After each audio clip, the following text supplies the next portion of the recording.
There's been a big focus on telehealth recently, thanks in part to the pandemic.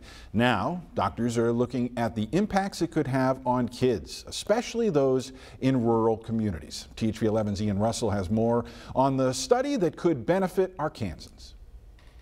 So we asked the question, does telehealth overcome these barriers? And the answer is a resounding yes. When you travel for work, it's usually to see new things. For Dr. Susan Emmett, director of the new UAMS Center for Hearing Health Equity, it's to hear new things. We know that hearing loss can have a lifelong impact. More specifically, that work has recently focused on how kids hear, but that work isn't based in Arkansas. It's in northwestern Alaska. You might ask yourself then, why does it matter in Arkansas? What's really important to remember is that the work that we're doing is applicable not just to hearing, but to all preventable health conditions. If you live close to a city, it's easy enough to see your doctor. Sometimes that's hard to do though, especially if you live far away. That's where telehealth comes in. You can be seen from anywhere, even out here, and in a state as rural as Arkansas. That's important. Dr. Emmett's study focused on two groups in Alaska, kids who had access to telemedicine and those that didn't. On average, those who had telehealth had a second doctor's visit almost 70% more and were seen 17 times faster than those that didn't have access to telehealth. And if we can offer a way to shortcut that travel time while still providing the same quality of care,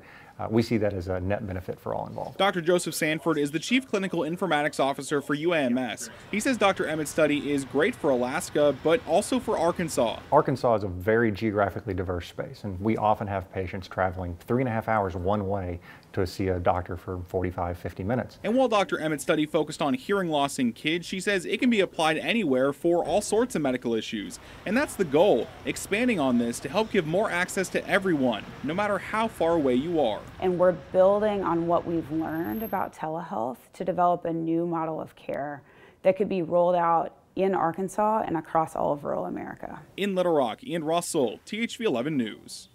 Ian, thank you. Dr. Emmett says they aren't planning any studies specifically based here in Arkansas. They continue to plan on working with those Alaskan school kids.